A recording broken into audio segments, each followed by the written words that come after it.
കേരളത്തിൽ മറ്റേത് രാഷ്ട്രീയക്കാരനും ഇല്ലാത്ത ഒരു അക്സെപ്റ്റൻസ് ജനങ്ങളുടെ ഇടയിൽ സഖാവ് പട്ടേൽ ചെയ്യുന്നത്. കാര്യം ഇവിടെ പാർലമെൻറ്റ് തെരഞ്ഞെടുപ്പിൽ മത്സരിക്കുമ്പോൾ ഇടതുപക്ഷ ചിന്താഗതിക്കാർ മാത്രമല്ല താങ്കൾക്ക് വോട്ട് ചെയ്തെന്നുള്ളൊരു നഗ്നമായ സത്യമാണ്. സമൂഹത്തിൻ്റെ നാനാതുറകളുള്ള ആളുകൾ, കോൺഗ്രസ്സുകാർ ഉൾപ്പെടെ ഉള്ളവർ സഖാവ് പന്നീനെ വിജയിപ്പിച്ചു എന്നുള്ള അവർ പങ്കുവഹിച്ചിരുന്നു. കാരണം മറ്റൊന്നുമല്ല, അങ്ങയുടെ ഒരു ജനകീയ സ്വഭാവമാണ്. ഈ CPI എടുക്കുന്ന എല്ലാ തീരുമാനങ്ങളും ഒരു അച്ചടക്കമുള്ള രാഷ്ട്രീയ പ്രവർത്തകൻ എന്ന നിലയിൽ അങ്ങ് അംഗീകരിച്ചു പോകാറുണ്ട്. സ്വാഭാവികമായിട്ട് അങ്ങ് പണ്ട് പറഞ്ഞു, അടിയന്തരാവസ്ഥ കാലത്ത് പാർട്ടി അടിയന്തരാവസ്ഥയെ പിന്തുണച്ചപ്പോഴും വ്യക്തിപരമായി അതിനോട് എതിർപ്പാണെങ്കിലും പാർട്ടി എടുക്കുന്ന തീരുമാനം അച്ചടക്കമുള്ള ഒരു പാർട്ടി പ്രവർത്തകൻ എന്ന നിലയിലും അങ്ങനെ തീർത്തും മനസ്സിന് വിഷമമുണ്ടായത്, അതായത് ഒരു കാരണവശാലും ഈ തീരുമാനത്തിന് അംഗീകരിക്കാൻ മനസ്സുകൊണ്ട് പറ്റുന്നില്ല എന്ന് തോന്നിയ ഏതെങ്കിലും സന്ദർഭം ഉണ്ടായിട്ടുണ്ട്? അത് പലപ്പോഴും ഉണ്ടാവാം. അത് ഏറ്റവും ഒന്നാമത് കമ്മ്യൂണിസ്റ്റുകാരൻ എന്ന രീതിയിൽ മനസ്സിൽ കമ്മ്യൂണിസ്റ്റ് ബോധം കൊണ്ടു നടക്കുമ്പോൾ പല കേസുകൾക്കും നമുക്കങ്ങ് തോന്നാം. ഉദാഹരണമായി നമ്മളിപ്പം കേരളത്തിൽ ഒരു മുന്നണിയുടെ ഭാഗമാണ്. ഈ മുന്നണിയിൽ പല കക്ഷികളുണ്ട്. ഈ കക്ഷികൾക്കൊന്നും ഒരു ഇടതുപക്ഷ ഐഡിയോളജിയാണോ മറ്റാണോ എന്ന് പറയാൻ വേണ്ടി വ്യത്യാസമാണ്. ആ കക്ഷികളൊക്കെ കൂടി വർക്ക് ചെയ്യുമ്പോൾ തന്നെ പലപ്പോഴും നമുക്ക് തോന്നും, എന്തു ചെയ്യാൻ, ഇത് വേറെ മാർഗമില്ലല്ലോ. കാരണം നമ്മൾ ഒരു പൊതു താല്പര്യത്തിന് വേണ്ടി നിൽക്കുക. ആ പൊതു താല്പര്യത്തിൽ അനുസൃതമായിരിക്കില്ല നമ്മുടെ പാർട്ടിയുടെ പൊതുവുള്ള തീരുമാനം. എന്നാൽ പോലും പൊതുവായ കാര്യത്തിലൂടെ നമ്മൾ നിന്ന് കൊടുക്കില്ലേ? അങ്ങനെ വരുമ്പോൾ ഇതുപോലുള്ള അനുഭവങ്ങൾ ഒരുപാട് കാണും. അനുഭവങ്ങൾ മുന്നണി സംവിധാനത്തിൽ നമ്മൾ സ്വീകരിച്ചില്ലേ മതിയാവും. പലപ്പോഴും അതല്ലേ.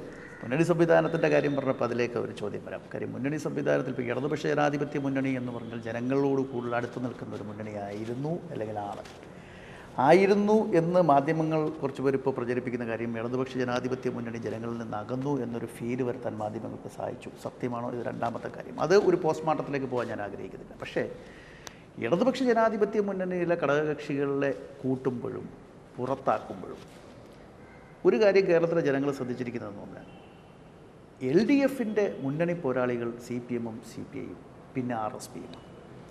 ഈ മൂന്ന് പാർട്ടിയുടെ തണലിലാണ് മറ്റു കൊച്ചു പ്രസ്ഥാനങ്ങൾ നിൽക്കുന്നത്.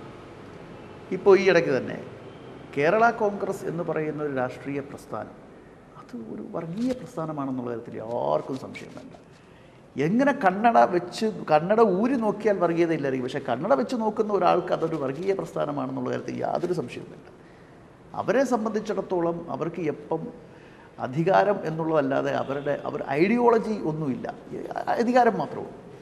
അങ്ങനെ വരുമ്പോൾ ഈ കഷണങ്ങളായി മാറിക്കൊണ്ടിരിക്കുന്ന കേരളത്തിലെ അല്ലെങ്കിൽ ഇംഗ്ലീഷ് ആൽഫബറ്റിലെ ലെറ്റർ പോലെ ഓരോ ബ്രാക്കറ്റിലും ഈ കേരള കോൺഗ്രസ് സംഘടനകൾ ഉണ്ടായി പോകുന്ന സംഘടനകളെ പിളർന്നു പോകുമ്പോൾ അതിൻ്റെ ഒരു കഷണം എടുത്ത് വീണ്ടും LDFിൽ ഉൾപ്പെടുത്തി മുന്നോട്ട് കൊണ്ടുപോകുന്നതിൽ വൈരുദ്ധ്യമില്ലേ കേരളത്തിലെ ജനങ്ങളുടെ മുന്നിൽ? കാര്യം എന്താണെന്ന് പറഞ്ഞാൽ പ്രത്യേകിച്ച് അങ്ങേപ്പോലൊരാൾ പിന്നെ PC തോമസ് മത്സരിക്കുമ്പോൾ NDFിൻ്റെ BJPയുടെ സപ്പോർട്ടോടുകൂടി മത്സരിച്ച PC തോമസ് മത്സരിക്കുന്ന കാലഘട്ടത്തിൽ CPMൻ്റെ ഇസ്മായിലിനെ പരാജയപ്പെടുത്തി PC തോമസ് 500 പരം വോട്ടുകൾക്ക് വിജയിച്ചു.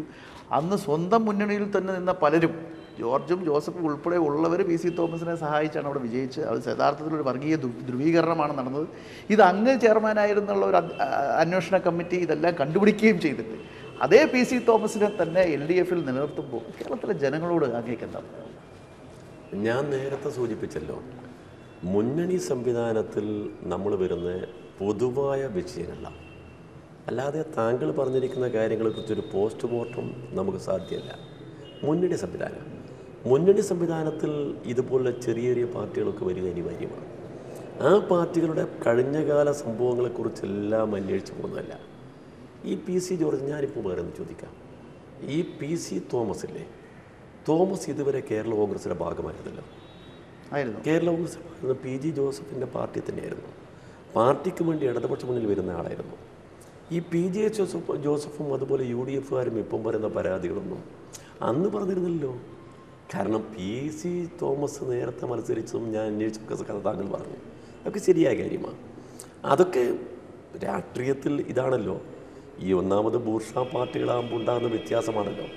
കമ്മ്യൂണിസ്റ്റ് പ്രസ്ഥാനവും ഇടതുപക്ഷ പ്രസ്ഥാനവും കാണിക്കുന്ന രാഷ്ട്രീയത്തിലെ ലക്ഷ്യബോധവും സംശുദ്ധതയും എല്ലാം ഒരുപോലെ നിർവഹിക്കണം നമുക്ക് വാശി പിടിക്കാൻ പറ്റില്ലല്ലോ. ഐഡിയോളജി എന്ന് പറയുന്നൊരു സാധനം അതിൻ്റെ ഒരു പ്രശ്നമുണ്ട്. അപ്പം അതിൽ ഇതാണ് പൊതുവിൽ ജനാധിപത്യ പാർട്ടികൾ കൂടി ചേർന്ന ഒരു സംവിധാനം.